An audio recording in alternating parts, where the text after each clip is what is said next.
Welcome to the second season of The Tale of Show. If you haven't yet watched the first season, I highly recommend doing so now, either through the channel directly, the pop-up link that will appear, the video description, or the pinned comment. In the first season of The Tale of Show, we discovered that we are living in an era of awakened powers and energies spreading across the world. As a result, strange and unusual events began to unfold. Many people succeeded in awakening their supernatural abilities, but as these powers continued to evolve, malicious forces emerged, seeking to misuse these abilities for their own gain. To counter this, an organization called Dragon was established. Its mission is to regulate supernatural powers and protect civilians from external threats. The organization is led by the powerful Ni, who once granted power to the hero Eren. On one occasion, a group of intruders infiltrated the nation. Ni faced these elite fighters all on his own. Though they ganged up on him, he proved to be a formidable opponent. He deflected their attacks with astounding skill and agility, even reflecting their strikes back upon them with precision. When one of the attackers attempted to flee, Ni struck him with a blade, halting his escape. He then turned his attention to a towering warrior and swiftly defeated him with his sword in mere seconds. Sensing danger, the leader of the intruders tried to escape, but in the blink of an eye, Ni appeared beside him and delivered a strike so fierce it sent him flying from the far east to the far west. The intruder rose once more, channeling all his energy to summon a blazing fire dragon. But Ni was already ready. With swift precision, he cleaved the dragon in half and vanquished the enemy for good.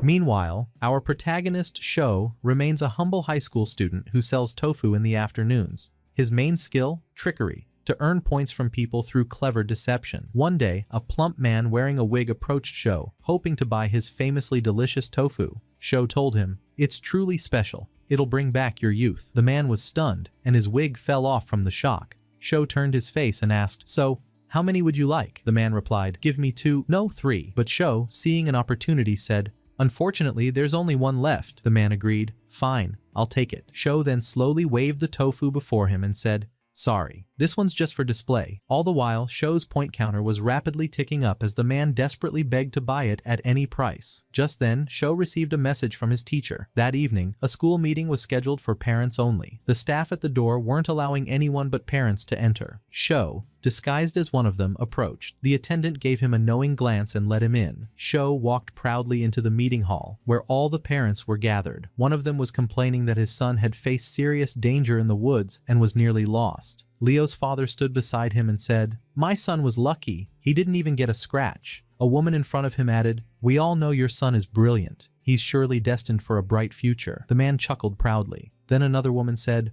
"I heard there's another student, Sho, who managed to defeat 10 skeletal creatures all on his own." Leo's father looked embarrassed. Just then, Sho strode in confidently and said, "Only 10? That's nothing. I took down 50. He cut through the skeletons like slicing vegetables for a salad." Leo's father, boiled with rage, extended his hand to greet Sho, and Sho replied, "Sorry, remind me. Whose father are you again?" Everyone in the room was shocked by his boldness. At that moment, Teacher Z entered and said, "What are you doing here? Why didn't your father come?" The parents were stunned, and Leo's father nearly banged his head against the wall. Sho pulled Z aside and whispered, "Did you forget? I'm an orphan. I have no family." Z responded, "All right, no problem. Go ahead and sit with them." Z then addressed the parents from the podium. "You all know what happened in the woods and the dangers your children faced. That's why I want to hear your stance on this matter." One parent slammed his hand on the table in frustration, saying, "This was your fault to begin with. You should never have exposed our kids to such danger." All the parents nodded in agreement. Z responded, "You've misunderstood me. If you're afraid for your children, you're free to withdraw them. We never force anyone to stay." Sho raised his hand and asked, "What will happen to those who decide to remain?" Z answered, "Students who stay will receive advanced training, monthly salaries, and special allowances." At that moment, the parents began reconsidering their decision. Sho lit up with excitement, thinking, "Perfect. I'll have another source of income besides tofu sales." Z continued, "Your children possess special abilities. We must harness these talents to build the future and to protect our land." Leo's father raised his hand and said, "I approve of my son staying." Even the angry parent gave his approval. One by one, the rest of the parents raised their hands to support their children's continued involvement and enrollment in Dragon Organization. Later that night at home, Sho held the school application papers, unsure how to explain the situation to Law. He decided to delay the conversation and spun the Wheel of Fortune instead. He waited as it turned, only for a tofu to appear. He spun again and once more. Tofu. Again and again. tofu. Finally, something else. A sandwich. Annoyed, he threw himself onto the bed as his point meter kept dropping. Frustrated, he kicked the wheel one more time, and this time, a strange fruit appeared. He ate it, and suddenly felt a strange surge of energy. Time itself froze around him. A glowing meteor of energy descended from the sky and struck Sho directly, fusing into his body. He found himself floating in a mysterious place among the clouds, where he slept peacefully and happily, until he woke up again in the real world. Sho returned to the Wheel of Fortune and spun it once more. Then he stepped out of his room. Outside, La was sitting and eating potato chips. Beside her, a squirrel stared longingly at the snack. She gave it one, and it devoured it quickly. She was about to offer a second, but quickly pulled it into her mouth, shocking the squirrel and causing Sho's point counter to tick again. Sho approached the door and asked, "Do you want me to bring you something?" She replied, "I want pancakes, noodles, tomatoes, and eggs." Sho stood there, visibly irritated by her strange list. He slammed the door and left. Meanwhile, she continued snacking, and the squirrel sat there weeping, hoping she'd toss him just one more. Sho left the house and headed to the old man next door, his trainer. The old man said to Sho, "I told you that you wouldn't come." Sho smiled slyly and thought to himself, "Of course this old man wanted something from me." Then he began preparing for his training. The old man had learned that Sho was going to join the Dragnet organization, so he asked him, "What's your plan?" Sho replied,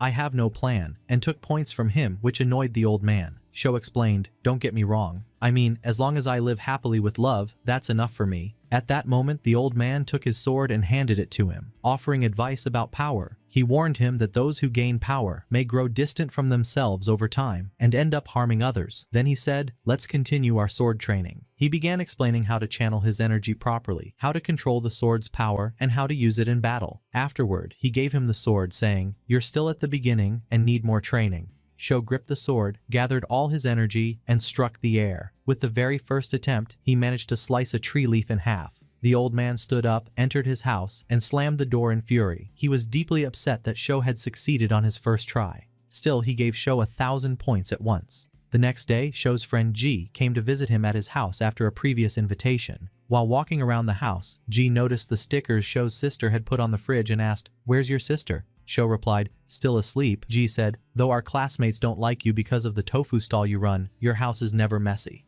On the contrary, it's neat and quite lovely." Sho answered, "I like order. I enjoy living my life happily." Ji asked, "Why don't you have any friends? What if you got into trouble one day and needed help?" Sho replied, "Don't worry. I can handle myself." Ji said, "Since we're going to join Dragnet together, we should cooperate." Sho replied, "I need to join the organization to train and change my future." Then he said, "By the way, I have a strange request. Can you give me 3 drops of blood from your finger?" Ji answered, "No problem." Sho was surprised and asked, "Aren't you curious why I'm asking for your blood?" Ji replied, "Would you have told me if I asked?" Sho said, "No." Ji responded, "Then shut up." Sho began preparing the tools needed to take the blood. After said to her, "Come sit next to me. I have good news for you." She came closer, still dazed, and asked, "What is it?" He said excitedly, "Congratulations, you're going to school." She was shocked, fully awakened, and yelled, "Good news? This is a disaster. I wake up to this catastrophe? I don't want to go to school." He said, "You know you came from the orphanage to live with me. We used to be beggars with nothing, but now we have money, and you should live a normal life. Frankly, if you don't go to school, then no noodles, no pancakes, no tomatoes, no eggs." Lu was stunned by his threat and said, "Looks like I'll have to agree.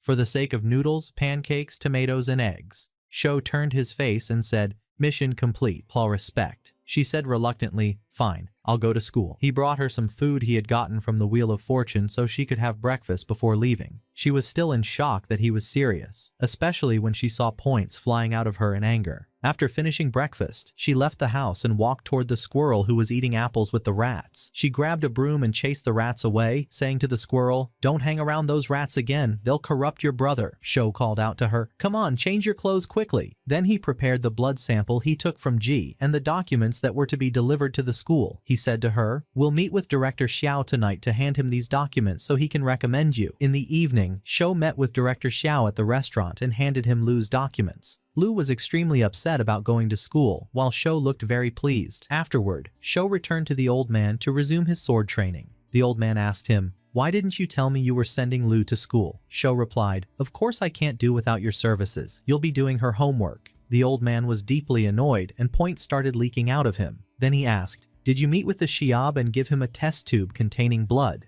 Sho tried to dodge the question, but the old man said, "Enough lying. You know they use blood samples to assess a student's special abilities. You and Lu both have exceptionally high abilities, but you're afraid of drawing attention to yourself. That's why you took your friend G's blood instead. And you'll ask me, how did I know? Well, I've been your neighbor for years, and I've never seen a classmate visit you before. So I was sure it was you who invited him. He continued, but you must be careful. There's a problem. Dragnet has a DNA library, and your friend's blood is almost certainly in their system. Your secret will be exposed. It's only a matter of time. Sho was shocked and started to feel anxious. The old man handed him another test tube and said, you'd better go now and replace it with the one in Xiao's office. He often leaves the samples on his desk. If you don't do it before the school opens in the morning, someone else will collect them. Sho thought to himself, this organization is not as simple as I imagined. He went to wake Lu, who was still half asleep. She checked the time, it was 4 in the morning, and angrily threw the phone at his face. Sho caught it and said, hurry up,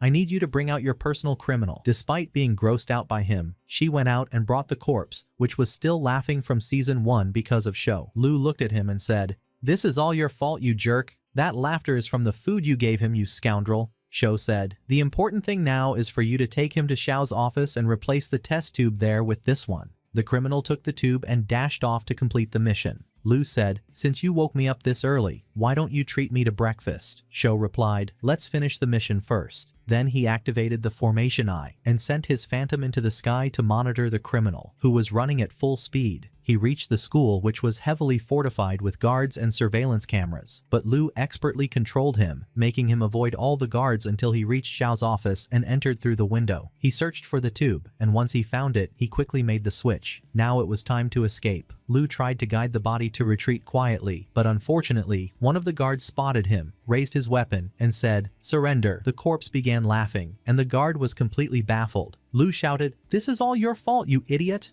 The corpse kept laughing until sunrise. The guard took out his phone to report the intrusion. The corpse tried to stop him, but sadly, the news of an intruder spread, and all the guards began chasing him down. The corpse was hidden in one of the rooms, while 2 guards were searching for it. Suddenly, one of the guards grabbed the corpse and threw it at the other, then tried to flee the school swiftly. However, he was struck by a bullet fired from a distance that pierced his body. At that moment, Sho screamed in terror for his sister Lu, fearing she had been hit as well, but she replied calmly, I am fine, and even the corpse was unharmed. As long as it is not dead, I will be fine. The corpse then dashed quickly out of the school amidst a state of alarm among the teachers, security, and members of the Digent organization. Meanwhile, the teacher Z could not comprehend how such a breach had occurred, especially since nothing had changed. Everything remained as it was. At that point, the director Xiao ordered an examination of the fingerprints found on the wall of the test tube to verify if his fingerprints were present. Teacher Z remarked, man, it's just a student's blood sample. Who would attack a school for that? Xiao replied, checking the fingerprints will not harm us in any way. Afterwards, Sho went to his elderly neighbor's house. The old man was surprised by their visit, and Shu explained, I came to replace the tube as you told me, but I heard gunfire from afar, got scared, and returned. Can you help us by changing it this time? The old man agreed, saying, only this once, since it's the first time you've asked me. But don't ask me again. Shu thanked him for the assistance. The old man entered his home and pondered Sho's words. Could the morning gunfire have been related to Sho? His wife took the tube from him and said, there was a black ghost laughing non-stop there, and it was hit by a bullet while fleeing. He responded, perhaps Sho truly has no connection, especially since his sister Lu was unharmed. His wife added, could it be that his sister is the trump card he relies on? He replied, possibly. Honestly, I would be surprised if he had no trump card. She asked, then why didn't you tell me to change the tube yesterday? He answered, maybe they do not want to help us. Anyway, it's their problem to fix. Meanwhile, at the school, members of the organization were watching a video of the criminal laughing, trying to find any clues. Director Xiao was furious at this laughing ghost, and someone said, surely that ghost is foolish. Shortly after, the test tube's fingerprint results arrived. The teacher informed the director that the tube contained only his fingerprints and nothing else had been stolen. Xiao was nearly exploding with rage at the criminal who left no trace. Meanwhile, Sho and Lu were having breakfast together. Sho said, finally, you will go to school. Lu looked at him with disdain and said, do you know anything other than school? Every time you say school, school. If the old man had agreed to help us earlier, we would have been done by now. Shu replied, that is why you must train harder to control your energy. You can even send the scout birds to inspect the area. It wouldn't matter if we lost one. He lifted his bowl of noodles and ate voraciously. while the squirrel perched atop her head wished to taste a bite. When Shu noticed it, a mischievous idea came to mind to use the squirrel. The squirrel was afraid of Lu because she forbade it from dealing with the rats, but when it saw Lu did not oppose, it went to the window and whistled, summoning the rats. Shu said, "Very good. Can we train them to gather information?" The squirrel shook its head and made gestures that Shu did not understand. Lu translated, "He says those rats are stupid and don't understand anything." Indeed, the rats looked utterly foolish. Shu told the squirrel, "Now I will make them drink this magic water to become smarter, and you will control them." The squirrel nodded in agreement. It lined the rats up and made each drink from the water. At that moment, the rats transformed into smart, soft-furred creatures. The line dwindled until it was empty. All the rats were now under the squirrel's control. The squirrel signaled Sho that the mission was accomplished. However, Sho was frustrated because he could not understand the squirrel. He said Lu must always translate for him. He sat thinking of a solution to improve communication between him and the squirrel. Then an idea struck him. He picked up the squirrel and said, "From today, I will teach you to read and write." He sat it in front of a tablet and gave it a pencil, saying, "Start memorizing the letters you see. Every day I will teach you 40 new words, and your homework is to write each word in a full line." The squirrel was scared and muttered to itself, "Why are they doing this to me?" Meanwhile, Lu held her school admission letter, upset about the previous events. Outside, Sho was preparing her bag, recalling childhood days when she was small, and now she was grown and going to school. In the morning, Sho took her to school. Lu was upset about going. Sho quietly advised, "Take care of yourself at school. Do not show your power in front of anyone, and do not hit your classmates." Lu entered the classroom, and the teacher asked the students to welcome the new student. Lu introduced herself reluctantly, and the students were surprised by her coldness. The teacher said, "You cannot bring squirrels to class. We are here to learn." Lu pointed to the squirrel on her forehead and sat in her seat. Meanwhile, Sho went to his high school, happily activating the system after seeing the points Lu had earned for the school. Parents were bidding farewell to their children who, like Sho, had joined the Dragon organization. Teacher Z greeted Sho and thanked him for joining, saying, "From now on, we are colleagues." It was the first time Sho felt someone cared for him. Then Director Xiao stepped onto the platform. All the students stood in line as he began a speech thanking them for joining Dragon. He told them the road ahead was fraught with death and danger, but now they would protect the country. He raised his hand and shouted some passionate words, which the students echoed with fervor. Parents captured this proud moment in photos. Xiao told them, "Within half a month, you will receive your membership permits, uniforms, swords, and all that belongs to the Dragon organization." After the meeting, all students were moved by his words, except Shu, who suddenly noticed a massive influx of points from his sister's school. He thought, "God protect her." Suddenly, a teacher called for him urgently because Lu had caused trouble by hitting classmates. Parents gathered around Lu, shouting at her for hurting their children. Lu did not respond. One mother pushed her, saying, "Don't do this again." Lu got angry and was about to fight, but Shu arrived just in time, apologizing and asking what happened. They told him, "Watch the surveillance cameras and you will understand everything." It turned out Lu and her squirrel had hit and injured the boys. Lu left the room saddened as Sho continued apologizing to the parents, who harshly blamed him because of her. After they left, Lu approached Sho to apologize, but he ignored her completely and walked ahead without speaking. She followed sadly, wanting to apologize, but he kept walking ahead of her. She almost tripped while running after him. He did not speak to her until they reached home. At the doorstep, Lu burst into tears and said, "Forgive me. Please don't send me back to the orphanage. I'm sorry. I know I was wrong. Please don't kick me out." Shu climbed to the rooftop while Lu was still crying below. After a while, he called her to come up. She got up shyly and sat beside him. He asked, "Do you know the mistake you made?" She replied, "Yes.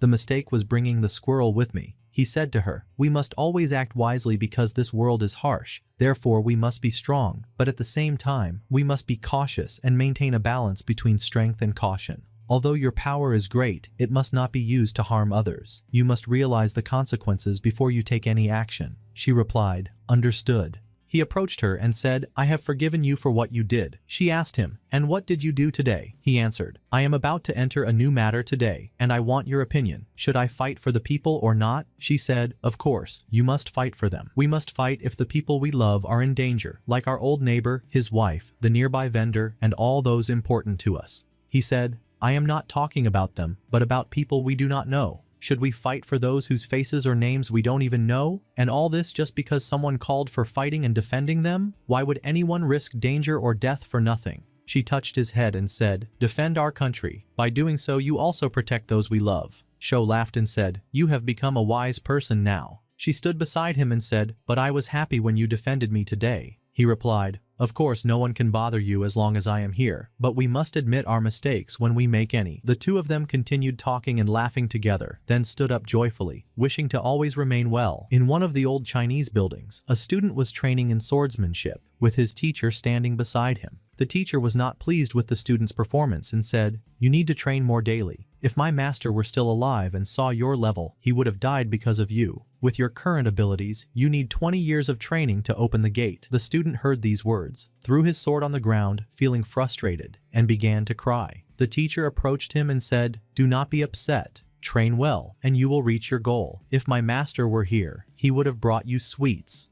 The student smiled. The teacher said, "I will teach you something important. While training with the sword, shout 'open' each time you strike." The student took the sword and shouted "open" with every hit, continuing this for days but without any result. After 20,000 failed attempts, he sat crying. The teacher said, "Perhaps swordsmanship is not suitable for you. Tomorrow, I will teach you something else." The student cried even more after hearing this. Time returned to the present, revealing that the student we saw was the old man himself when he was young. His wife asked him, "Why are you distracted? What is wrong?" He replied, "I was just remembering the days when I trained in swordsmanship. I thought my teacher was deceiving me, and now I say the same to Sho." He added, "It is strange that I spent 2 full years training to open the gate, while Sho managed to open it in only 2 months. He stood and went toward the window, seeing Sho training to open the gate while shouting, "Open." The old man said, "Stop shouting. Say, 'Open' just once." Sho replied, "The more I train, the better I control the gate's opening." The teacher looked at him in astonishment and said, "Didn't I tell you before to take your time training? Opening the gate faster is not necessarily better." He felt pain in his stomach and continued training. Each time he opened the gate, he was surrounded by clouds, and he was required to turn the clouds into rain. The problem was that the more clouds surrounded him, the more he suffered from sudden diarrhea and had to rush to the bathroom. Once, Lu was still awake and went to the bathroom, but found the door locked and the bathroom was singing.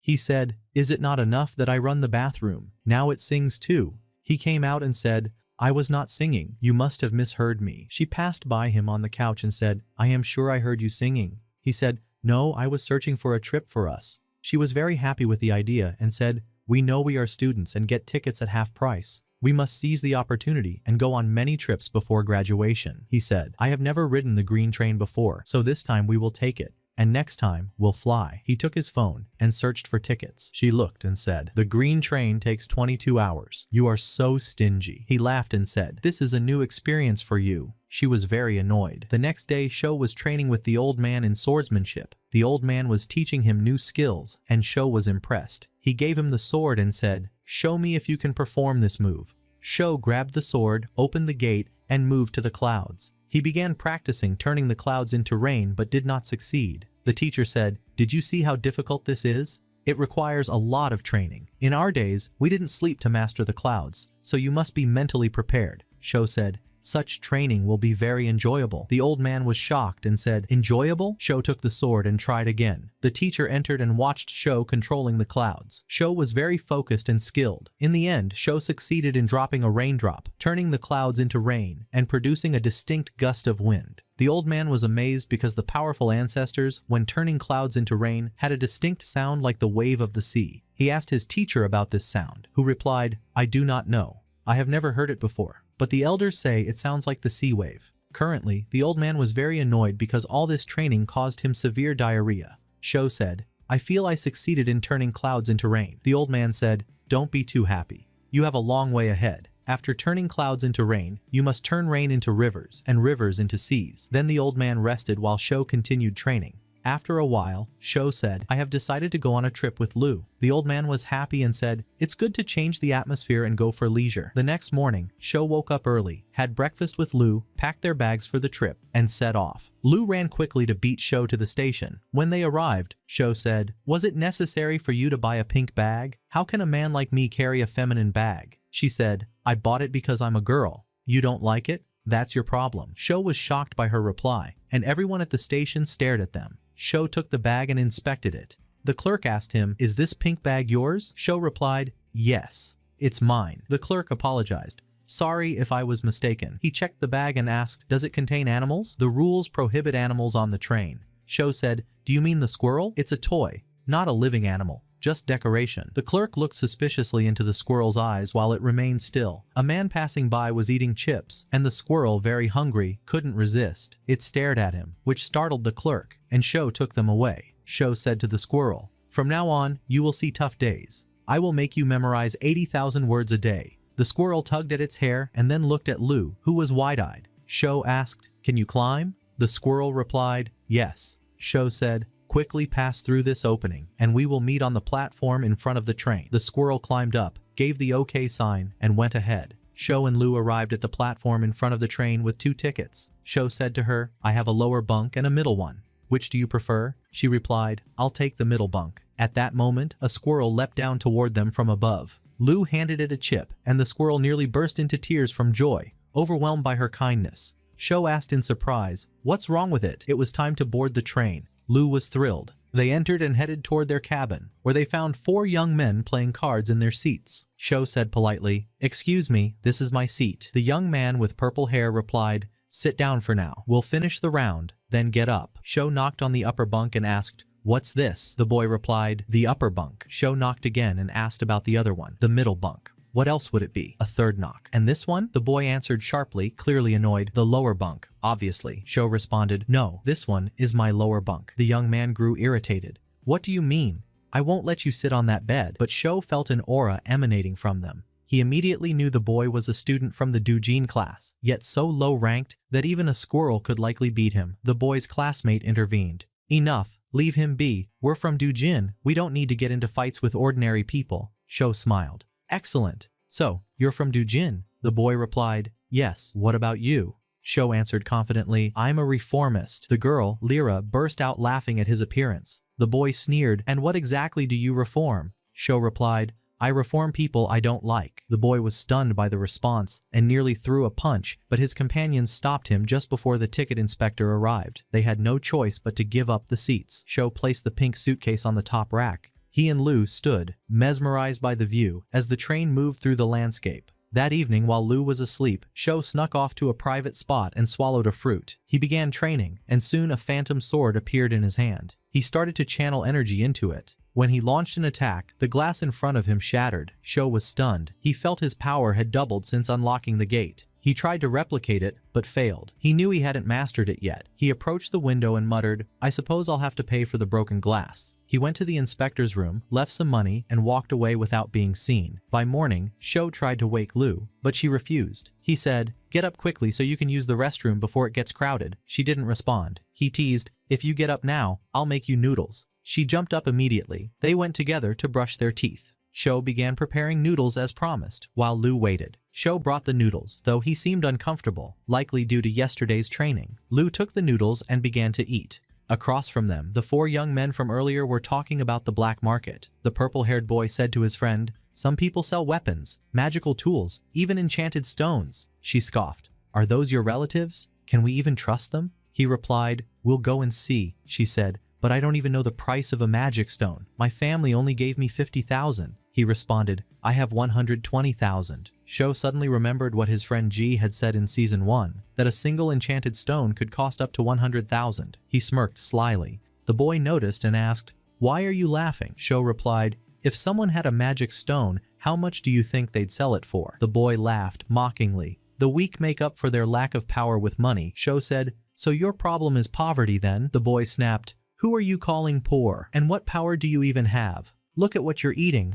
Noodles." Lu responded, "Do the noodles bother you?" Sho pulled out a file. "We're with Dragnet. We don't need constant supervision from our leader, unlike you." The boy and girl were stunned when they realized Sho was part of Doujin's elite. Energy points flooded from them, and they were speechless. Sho told them, "You're just 4 from Class E, you're nothing." They couldn't believe they were facing a prodigy from the elite. Sho revealed an enchanted stone. "Isn't this what you were looking for?" They froze in place. Sho said, "Unfortunately, your money isn't enough to buy this stone." They sat in silence, not daring to respond. The train arrived at the station. Sho carried his bags while the 4 young men stayed seated, quiet. Sho and Lu watched them from a distance. Lu asked, "Aren't we having dinner?" Sho said, "Keep your voice down. We don't want them to hear. We'll follow them, find the black market, sell the stone, and then I'll treat you to whatever you like." They continued tracking them until a man in red appeared. Sho suspected he was the black market broker, but after checking his energy, he realized the man had no magical power. He concluded the man was a relative who came to pick them up. Sho whispered to Lu, "Something's off. That man has no magic energy. How would he know about the black market?" Lu asked, "So are we going to follow them?" He replied, "Of course. We've got nothing to lose." They began chasing the group, leaping across rooftops until the car stopped in a narrow alley and everyone got out for dinner. Sho noticed Lu. He told her he suspected the man was from Dragnet, possibly a high-ranking member. He asked her to test the man herself. Lu approached the car and found a note taped to the window. "I don't know the time. I don't have a watch. I don't have a phone. I don't have anything." Annoyed, she removed the note. The man rolled down the window and asked, "Is there a problem?" She replied, "Nothing. I just wanted to tell you. It's 6:44 now." The man was stunned. She laughed. "I found your note." He gave a forced smile, took the note from her, and thanked her. Lu returned to Sho, and together they concluded the man was definitely part of Dragnet. Sho gave the squirrel a chip and told Lu, "I'm going after them. You and the squirrel stay here and wait for me." Before leaving, he said seriously, "Your safety is my top priority. If you sense any danger, run immediately. I'll find you at the black market." She agreed, and Sho dashed off, masked. He wandered through the stalls checking magical tools, but realized they were fake. He began to suspect the entire market was a sham. Meanwhile, the four boys wandered the market, confused, unable to distinguish real items from fake. Sho, still in disguise, kept following them until a vendor called out, "Come, let me show you my goods." Sho stepped forward. The vendor laughed and tried to fool him. Sho walked away, realizing it was all fake. The vendor called out, "Wait, you have magical energy, don't you?" Sho replied,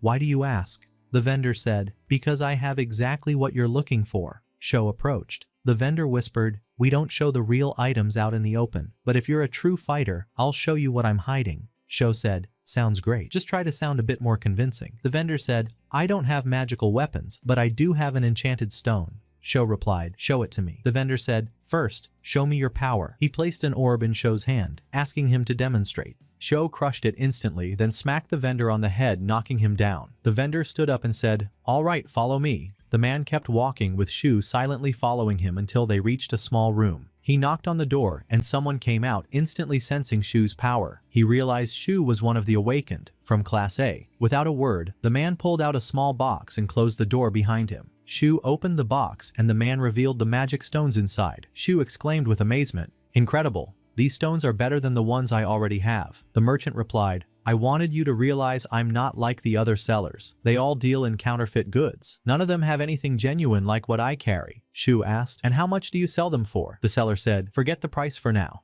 Think about how much time this stone could save you in training, how much power it could help you gain. Tell me, how much would you pay?" Sho responded, "Fine, but tell me your price." With a sly smile, the merchant said, "You want me to sell you these stones? These are the future, my son." Sho insisted, "Yes, but I still need to know how much." The man replied, 1,800,000. Sho chuckled, "Honestly, you should be asking for more." The merchant blinked, surprised. "More? How so?" Sho leaned forward, resting his hand on the merchant's shoulder. "Let me tell you the real price. Like you said, these stones are the future. Money? Just paper. It can't compare to time or to the future." The merchant was stunned, unable to respond. Then he muttered, "Fine.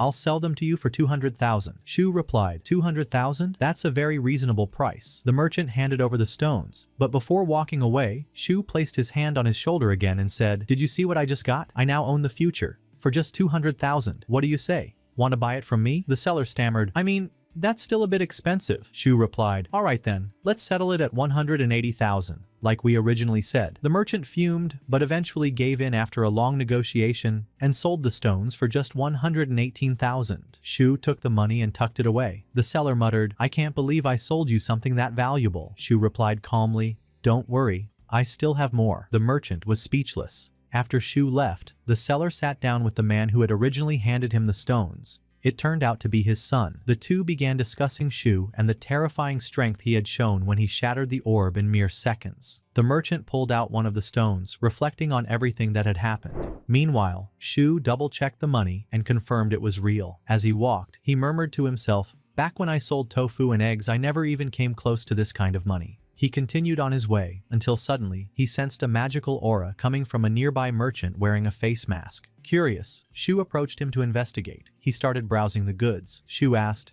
"Is your merchandise authentic?" The masked seller replied coldly, "No." Shu kept browsing while the seller stared at him in frustration. Suddenly, the system scanned the man and identified his status. Shu checked it and saw that while the man wasn't weak, he wasn't from the Dagon either. Suddenly Shu grabbed his hand and asked, "Who are you really?" The seller tensed up, but Shu said, "Relax. I'm not here to arrest you. I just wanted to see your goods." The man answered, "I have something, but I only trade it for magic stones." Shu replied, "I have stones. The real question is your item worth the trade?" The seller responded, "You'll need to give me at least 5 stones." Shu thought to himself, magical weapons are rare these days. Trading 5 stones for one might not be such a loss. He pulled out a stone and said, "Here's one. Now show me your item." The seller agreed. "All right. Follow me." He led Shu down a narrow alley until they reached an empty space. The merchant pulled out a covered object. Shu looked at it and said, "Doesn't look like a magical weapon to me." But once the cloth was removed, Shu felt the intense magical energy. He realized the covering had been suppressing the energy flow. It turned out to be a magic vial. Shu asked, "What does it do?" The seller explained, "When you hold it, charge it with your energy and call someone's name." Shu interrupted, "What happens? Does the person appear?" The man answered, "No, their energy gets absorbed." Shu looked away, unimpressed. "I don't believe you." The seller replied, "I'll show you." He pointed the vial at Shu and called out a name.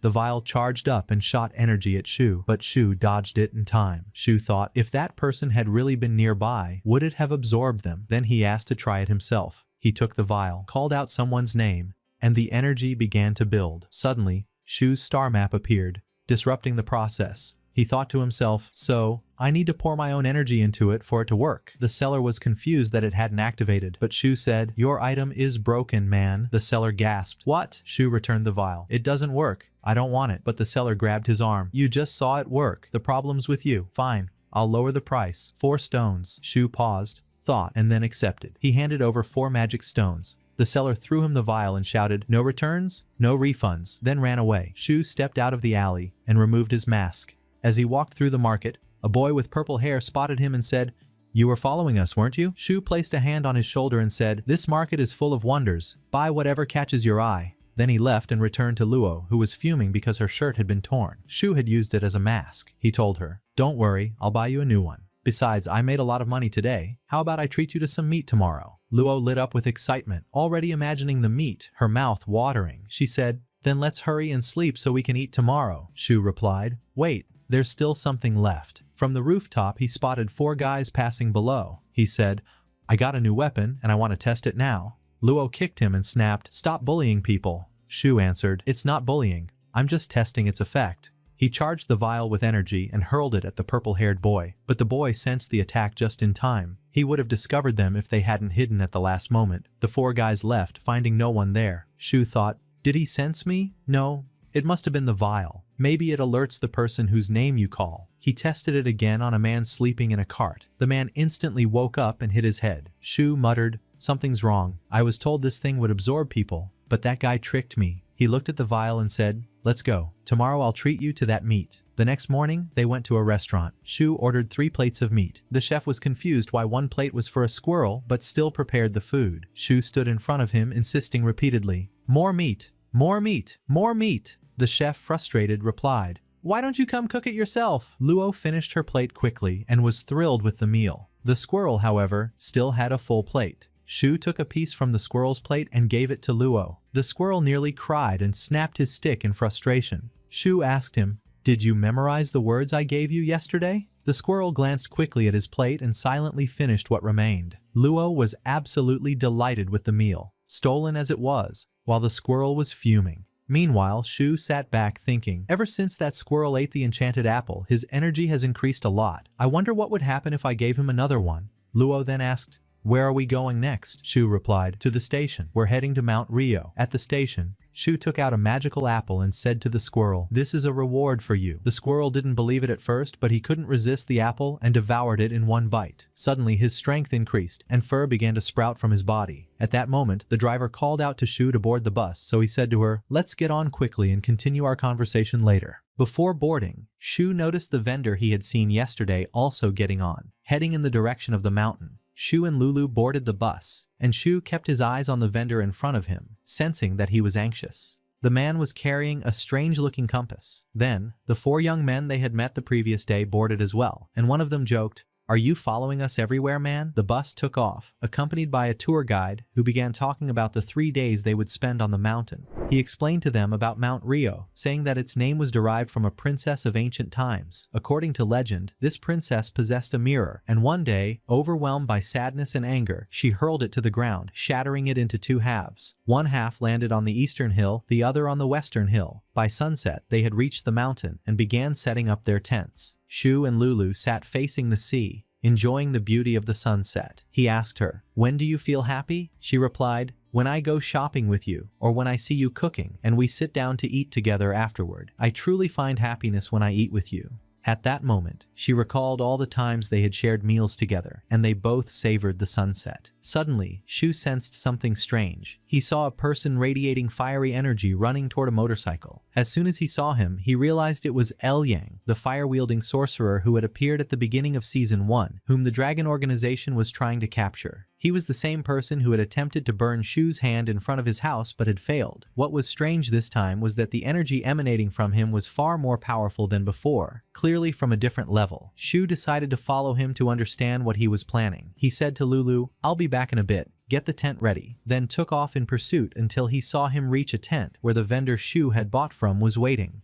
Shu stood outside the tent, eavesdropping on their conversation. The vendor said, "You must be more cautious this time. We're dealing with fighters from the outside. Don't let the Dragon Organization capture you again." Yang responded, "You know how much I suffered escaping from Dragon." Upon hearing the phrase, "fighters from the outside," Shu immediately sensed they were planning something dangerous. Yang continued, "I don't think the gent are watching us now. I heard they're opening the atab soon, so we need to act quickly before they turn their attention to us. Tell me where the object on the mountain is so we can escape to the outside. There, we'll bring in foreign fighters into the atab and find magical weapons we can sell on the black market to become rich." The vendor replied, "Can we rely on these foreign fighters? You know it's hard to enter the atab." Yang assured him, "Don't worry, they have their own ways. What matters now is whether the compass works well. We need to find the mirror I'm searching for." The vendor answered confidently, "Don't worry, the compass works perfectly and indicates the mirror is right here." At that moment, Shu understood why the vendor had seemed anxious since the beginning of the trip. He was planning to smuggle magical weapons out of the country. Yang continued, "We'll take the motorcycle now and reach Mount Ryo in less than an hour. There, we'll seize the precious mirror." As they began moving, Shu backed away from the tent, thinking of how to prevent them from stealing the mirror. He kept watching Blung as he approached the motorcycle. Suddenly, without hesitation, Shu dashed forward, grabbed the motorcycle, hoisted it onto his shoulder, and began running with it, while Yang stood there stunned, unable to comprehend what was happening. Shu was running like a horse, overwhelmed with joy. He ran along the road until a truck appeared ahead of him. When the driver saw a man sprinting while carrying a motorcycle, he panicked and slammed the brakes. But suddenly, Shu leapt over the truck with the motorcycle, leaving everyone in utter disbelief. Meanwhile, Yang kept running after him, shouting for him to stop. But Shu didn't stop and kept running tirelessly. Yang became exhausted and called the vendor, "Come quickly to the mountain." The vendor asked, "Why? Where's your motorcycle?" He replied, "It was stolen." The vendor exploded, "Come to the mountain immediately." Shortly after, Yang arrived, panting, astonished that the thief hadn't tired out. The vendor also arrived, gasping for air, and asked, "Who stole the motorcycle?" Yang answered, "I don't know." The vendor said, "I can understand someone stealing it while riding it, but carrying it on the shoulder and running off?" Blang then said, "I don't know, but aren't you supposed to be level D? How did you not catch him?" Yang responded, "I've never seen anything like that in my life. That person must be from level C." Suddenly the vendor asked, "Did you fight anyone?" Yang replied, "No." Blang began to wonder, what would motivate someone to do that? He concluded that the information must have leaked, possibly from someone within Dragon, since only they could do something that foolish. They then continued toward the mountain to find out who had stolen the motorcycle. On the other side, reports reached the Dragon Organization, indicating that someone had been seen running while carrying a motorcycle, but surveillance cameras couldn't capture his face due to his speed. One agent said, "He might be a professional fighter." Another replied, "Impossible. No professional would do something that ridiculous." The commander ordered all units to be deployed to search for him and personally set out with his team. They questioned every patrol but found nothing. Before leaving, he ordered them to continue the search. As for Shu, he had arrived at Mount Ryo, threw the motorcycle aside while singing, and began searching for the mirror they had intended to steal. He activated his skill to detect any magical energy, and once he sensed it, he rushed toward it. He stood at the spot emitting the energy and felt a hollow beneath his feet. He He took out his eye of formation and transformed it into a drilling weapon. After he finished digging, Sho descended into the cave, using his phone's flashlight to light the way. He walked slowly and cautiously until he accidentally stepped on a trap. Sharp arrows shot toward him from every direction, but he miraculously managed to dodge them and continued his advance until he reached a strange chamber at the end of the cave. The room was dimly lit, with a stone table in the center, covered in a thin layer of dust. As he approached it, he found the half of the shattered mirror mentioned in the legend.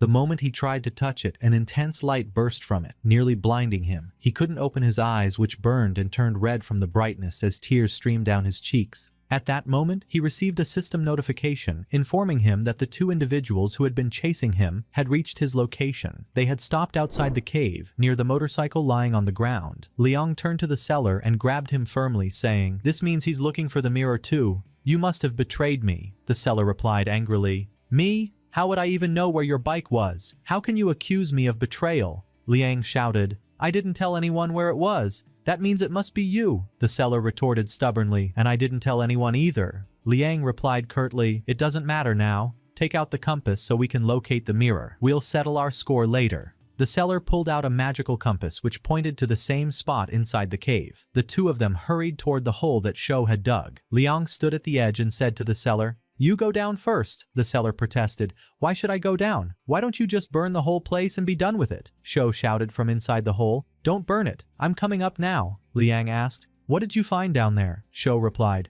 "I found half of the mirror. If you promise not to burn the place, I'll throw it up to you." Liang said, "Then throw it quickly." Sho threw the half mirror and Liang caught it joyfully. He asked, "And where's the other half?" Sho answered, "This is all there is. The other half isn't here." Liang said, "Then stay in the hole. I won't pull you out until we confirm it's the real mirror." Sho said, "Believe me, it's the original. Try it if you want." They tried it, and as soon as they opened their eyes toward it, a burning light shot out again, nearly blinding them both, causing the mirror to fall from their hands to the ground. Sho quickly climbed out of the hole and took the mirror. Liang tried to strike him with magical fire, but the attack missed and instead hit the seller, burning him severely. Seeing the chaos, Sho slipped his hand into his pocket and teleported away using magic. Liang, furious at the seller, struck him again with fire. Then he suddenly turned and was shocked to see Sho running away, carrying the motorcycle on his shoulder. Both Liang and the seller immediately descended the mountain, trying to catch up with him, but Sho was ahead, running with the bike still hoisted on his shoulder. They continued on foot until they saw a car approaching. The seller shouted, "That's a Dragon Force vehicle. We have to run." But Liang grabbed him and said, "Run from what? We didn't do anything. Let's just walk calmly." The car stopped, and the unit commander stepped out and asked, "Did you see someone running with a motorcycle on their shoulder?" Liang answered, "No, we didn't see anything. Who would carry a motorcycle on their shoulder anyway?"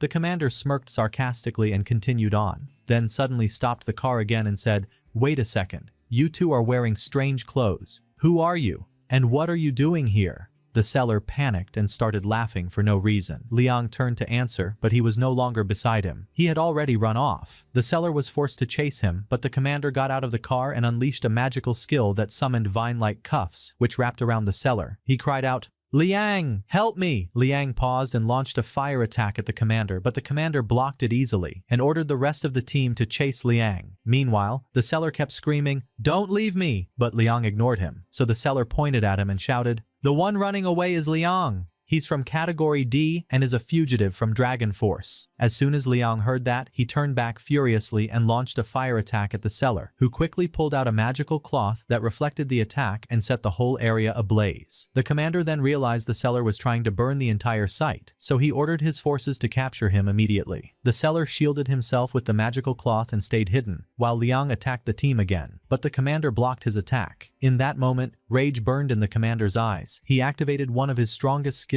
A massive orb of energy formed in his hand, radiating terrifying power. Liang froze in place, trembling and hesitant, and eventually raised his hands in surrender. The commander cancelled his skill and ordered the soldiers to restrain both Liang and the seller. They dragged them toward the vehicle. Before they entered, the commander turned and asked Liang, "Why were you carrying the motorcycle and running?" Liang said, "I swear it wasn't me." The seller said, "The bike was stolen. The thief went that way." The commander didn't believe either of them, but he ordered the troops to continue the search, suspecting the presence of a third person. He then received a call from the team in the cave, informing him that they had found nothing in Mount Ryoma's cave. He asked, "Then what was in the cave?" The seller answered. The person who stole the bike took something important, the princess's mirror. The commander was surprised and said, "You mean the old legend people talk about? What good is a mirror like that?" The seller replied, "It can generate a blinding light that draws extreme attention." The commander laughed sarcastically and said, "You think I'll believe such nonsense?" Meanwhile, Sho had gone far, laughing joyfully as he ran with the motorcycle on his shoulder, collecting magical points from Liang and the seller. He kept running until he neared the camp. He dropped the bike to the ground and found Luo sleeping outside the tent. He stepped inside and said, "Sorry for the delay. I was dealing with some bad people, but I brought something important." Luo woke up excitedly and said, "Next time, let me fight with you." "So, what did you bring?" He pulled out the mirror and said, "The princess's mirror the tour guide told us about." Luo was thrilled and asked if she could have it. He replied, "No, I'm not giving it to you." She got upset, pushed him, and stormed into the tent angrily. At that moment, a dragon patrol passed by the camp. Liang and the seller were inside the vehicle. Soon after, a traffic jam occurred, and Sho stopped to see what was going on. He was thinking about what the criminals had said, about ruins that would open soon and the arrival of foreign fighters. He pulled out his phone, intending to report it to someone in authority, but he hesitated and decided to investigate on his own. As he was walking, someone called out to him from afar. It was his friend Ji. Sho said, "I was on a trip with Luo. What are you doing? Allowed to enter?" Ji said, "Yes, because you're one of the top students who made great achievements in the last ruins." Sho felt proud and happy that he would have a role in the events to come. On the morning of the next day, the students participating in the trip were arguing with the tour guide due to the trip being cancelled. The guide said to them, "The trip was cancelled against my will. It was the security forces that prevented the bus from entering." The boy with the purple hair replied, "Since we're going back, return our money." The guide responded, "The problem isn't mine. It's a state issue." The argument continued until Shu and Lu entered. The guide asked him, "Where are you going?" Shu replied, "We're heading to the ruins that are about to open soon." Shortly after, Shu and Lu arrived at the site of the ruins. The security guard allowed Shu to pass because he had valid identification, but he stopped Lu because she had none. Then Ji intervened quickly and resolved the situation, handing the guard Lu's file. The guard took it and went to his superior to ask for permission for her to enter. Shu and Lu looked at Ji and smiled at him gratefully. After receiving permission, they were both allowed to enter. They entered the camp, and Lu was astonished by what she saw, as it was her first time experiencing something like this. Shu, on the other hand, suddenly felt a powerful presence near the shore. That man was an old and incredibly strong elder named Chen, who resembled Shu's elderly neighbor, Li, who lived nearby. Outside the camp, there was traffic congestion. From one of the buses, a group of people got off and gathered around a large rock. Then a strange fighter appeared and thanked them for coming from different parts of the world as foreign combatants. He told them the ruins were about to open and that the senior leaders had appointed him in charge of this operation. The head of the dragon forces was currently busy solving some issues in the south, and so could not personally oversee this mission. As for Elder Chen, who had arrived here, the leaders knew how to deal with him, and soon they would dispatch professional fighters to kill him. He added, "As for us, we will be responsible for facing any resistance inside the ruins, and we must seize the Eye of Formation." At that moment, Shu recalled what happened 2 months ago when he visited his elderly neighbor Li and asked him to inspect his new sword. The old man took the sword, examined it, then threw it back and said, "This is an ordinary sword, useless."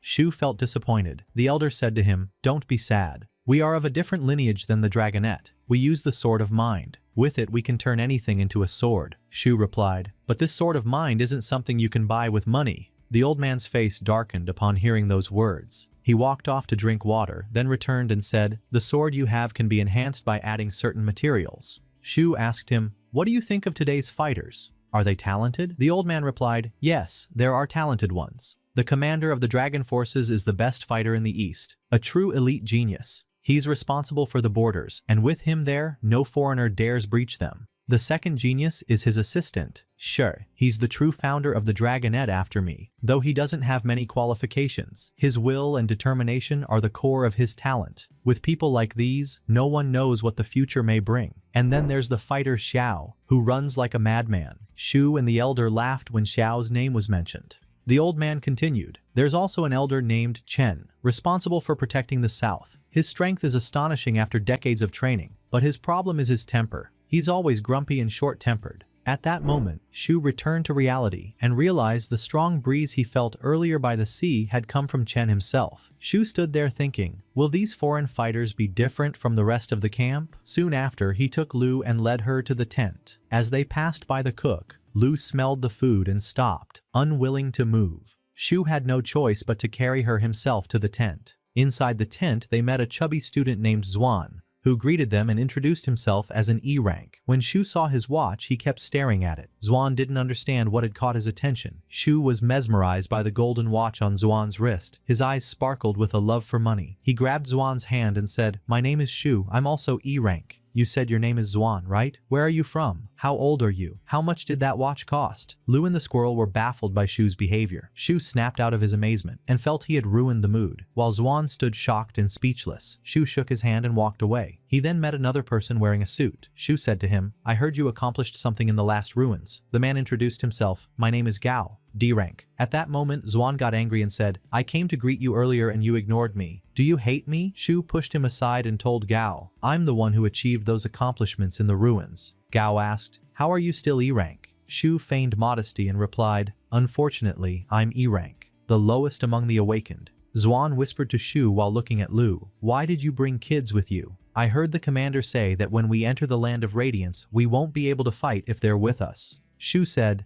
"But the commander didn't say that." Xuan replied, "He talks too much. How would I know?" Shu told him, "Great. Go ask him and come back." Xuan received a verbal slap from Shu that left him unable to respond. Soon after, it was lunchtime. People stood in a long line. Shu and Lu waited until it was their turn. When the cook saw Lu, he was delighted to see a little girl in the camp. He said to her, "I'll recommend you. You're precious to us." Lu was very happy and handed him her plate with joy. After getting their food, she sat with Shu to eat. He told her, "Eat comfortably. No one will say anything to you." She asked him, "Can I enter the ruins with you?" Then pointed at Xuan and said, "I'm stronger than him. I don't think he could even beat the squirrel." Shu replied, "Maybe he has some special skill we don't know about." Lu answered, "I don't see any skill in him other than eating a lot." Shu laughed and told her, "You really are stronger than him." She proudly said, "Of course I am." Shu said, "I really wish you could enter the ruins with us, but I don't know how." As for Xuan, he was busy eating and reading about his teammates on his phone. He first read about Gao, whose family lives on the border. It was said he once faced a drug dealer and killed 4 armed men alone. The second was Ji, who had killed 6 of the ruins' bones. The third was Shu. Xuan was amazed by what he read, that Shu had shown outstanding skills, which earned him a spot in the Dragonette forces. He was even more shocked to learn that in the last ruins, Shu had defeated an army of skeletal knights alone and sold their magical weapons to everyone inside. At that moment, Xuan realized that Shu was their true leader. After lunch, they went out to the training yard of the camp, where they found a large number of students from the Doujin class had arrived. Shu began examining them carefully, searching for any foreign fighters who might have slipped in among them. Xuan asked him.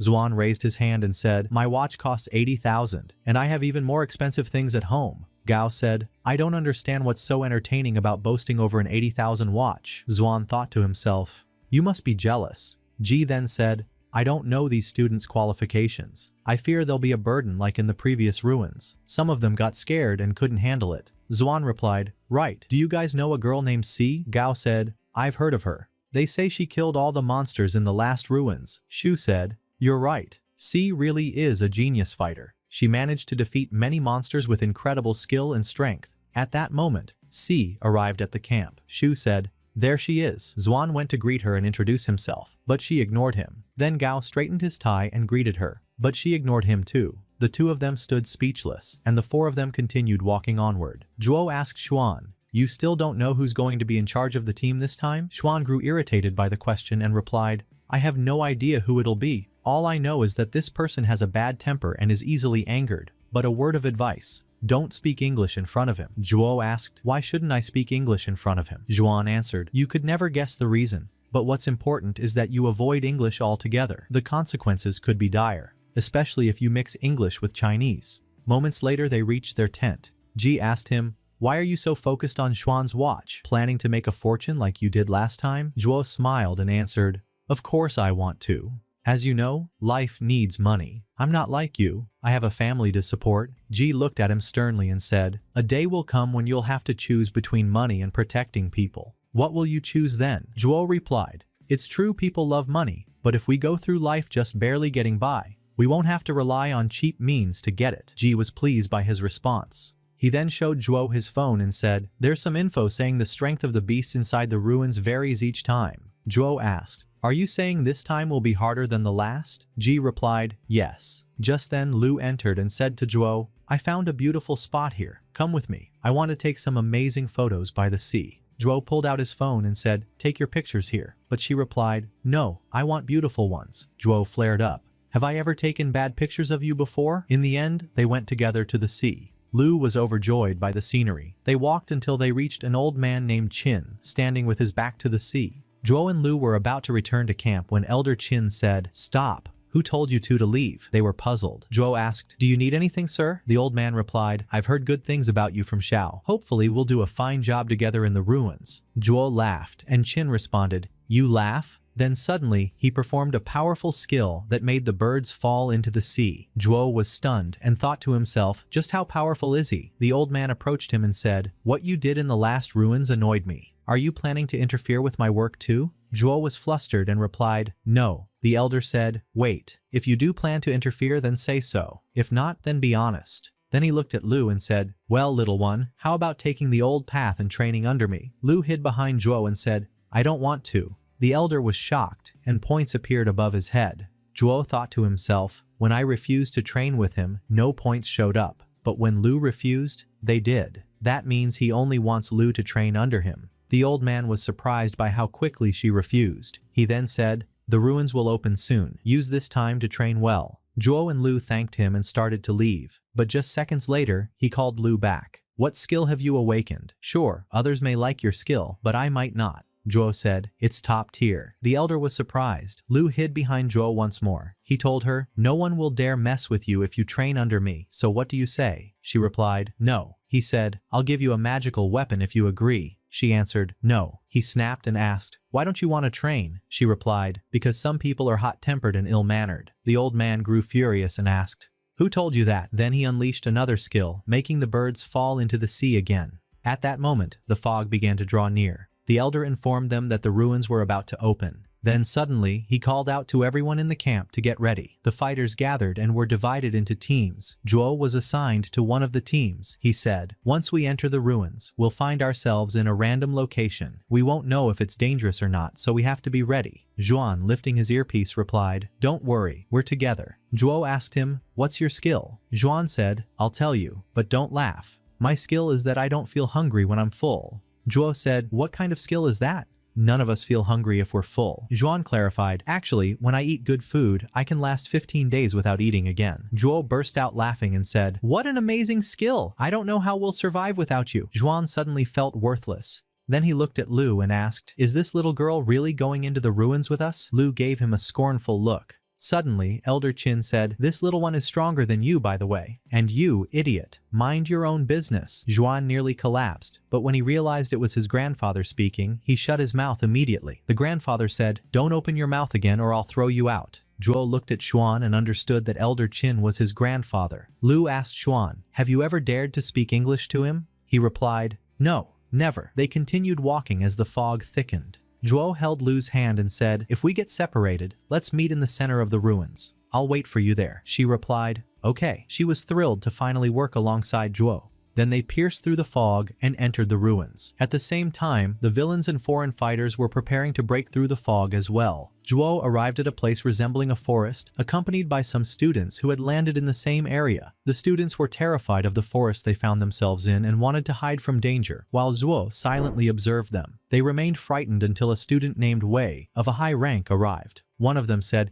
"It's good that he's with us. All we have to do is follow him." Wei agreed and said, "You must all be cautious in the ruins and watch out for one another. Since we're a large group, we'll form a team, and I'll be the leader." Everyone agreed. He continued, "First, we need to choose a direction. Any suggestions?" One of them said, "We could follow the sun's direction." But when they looked up, the trees were too dense for sunlight to reach them. Wei said, "That won't work." Suddenly, Zhuo said from the back, "Then let's follow the moon." The leader grew furious and turned to the group. "We'll try climbing a mountain to get a view of the entire forest, then decide from there." Everyone liked the idea and agreed. But Zhuo seized the moment and said, "Why don't I climb a tree first?" He earned a few points from the leader, but the leader cleverly replied, "Since it's your suggestion, go ahead and climb the tree." Zhuo laughed and said, "You want me to climb when the tree's right in front of you? What if I get hurt?" Everyone was angered by his words and deducted points from him. Zhuo said, "I was just joking. You took it too seriously. I'm not one of those selfish people who are scared of death and send their comrades to explore in their place."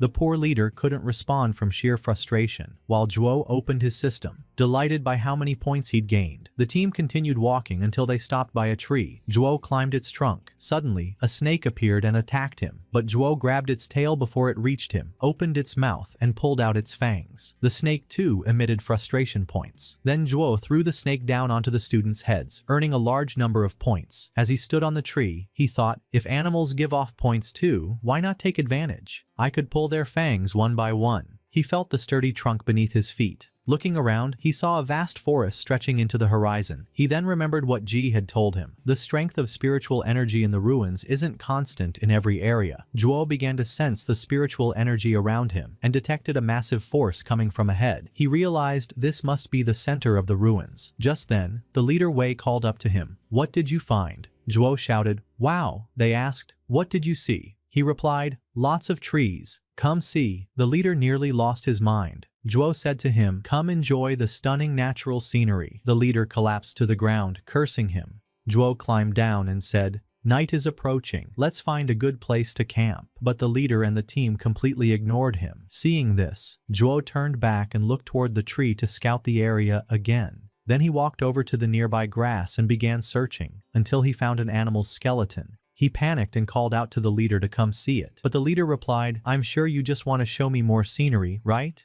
Zhuo thought to himself, "Suit yourself. If you don't want to see it, that's your call." And the team continued their exploration. At night, Shu was walking behind the group until they reached a wide open area. The commander then said, "Let's keep moving until we meet our comrades in the timberlands." But suddenly, some grape-like points appeared in front of Shu. He stopped, opened his mouth and said, "I think it would be better to camp here in this open area. I just saw the bones of a beast under that tree. And besides, the trees here in the timberlands are unlike ordinary ones. I feel there's something strange about them. I won't keep going." The commander responded coldly, "Listen, Shu, don't be so alarmist." Shu insisted, "I know some of my recent actions made you lose trust in me, but this time, I'm serious. I hope you stay here." The commander thanked Shu for the warning but replied, "I think you're exaggerating a little. What matters now is rejoining our comrades as soon as possible, not wasting time here." He then ordered them to move on. Before they left, Shu said, "Take care of yourselves, and if anything happens, run back here immediately." After they departed, Shu thought of his sister Lu and wondered, "I wonder what she's doing now." Meanwhile, Lu was walking through the forest when she encountered a group of animals, including a tiger that tried to intimidate her. But she held her ground, gripped her face with confidence, and scared him instead. Suddenly, the earth beneath them trembled, and the animals panicked. The cause was Magi, a giant wild boar that approached Lu and roared in her face. She didn't flinch and remained firm. Then, she summoned the corpse of the laughing criminal to fight the boar. As for Shu, he was camping near the fire and eating, when he began noticing glowing points appearing around him without knowing where they came from. He then realized Lu had sent them and felt reassured. He had been wrong to worry about her. She was more than capable of protecting herself. However, what worried him now were the small animals surrounding him, acting increasingly aggressive. All the animals began gathering around the fire. Meanwhile, the trees of the timberlands started to move in strange ways and emitted unnatural lights until their branches reached out and seized one of the animals. At the same time, the commander's team continued walking through the forest when the surrounding trees began to emit a similar eerie light and grabbed one of the students. The commander rushed forward and sliced the branches with his sword, but more students were attacked and began screaming for help. The commander quickly realized the situation had spiraled out of control. Back at Shu's camp, animals surrounded him as he sat by the fire. He was deep in thought about the trees that attacked creatures at night. He decided to use the open space as a refuge for the wild animals. He stood before the tiger, and when it lunged at him, he landed a punch squarely on its face. The rest of the animals prepared to attack, but Shu drew his spear and began fending them off fiercely until fear spread through their hearts and they started fleeing. He chased after them wildly, joyfully collecting points from each one. He chased them until they were worn out, managing to trap them in a corner. They looked pitiful. He jokingly said, "Don't be afraid. I'm just a dentist. I'm here to check your teeth." Meanwhile, the commander's team continued fleeing from the attacking tree branches. Eventually, they heard voices nearby. The commander called out for help and they ran toward the source, reaching a teacher accompanied by a group of students. The teacher said, "We need a clear area to camp until morning. We passed by an open area earlier, but it was full of wild animals. We couldn't stay there." Commander Wei asked, "Don't you know of a suitable place for us to camp tonight?" Wei then regretted not listening to Shu and told the teacher, "I know an open area." They all rushed and finally arrived at Shu's campfire, only to find him busy pulling out a decayed tooth from an animal, while the rest stood in line waiting their turn. The commander and his team were baffled and certain that Shu must be insane. The commander called out, "What on earth are you doing?" Shu replied with surprise, "I'm pulling out rotten teeth so they won't die from them." He then reached into the mouth of a small leopard and extracted a tooth, saying, "I'm worried this little one might die because of that tooth." The students couldn't make sense of it until the teacher approached, greeted Shu, and said,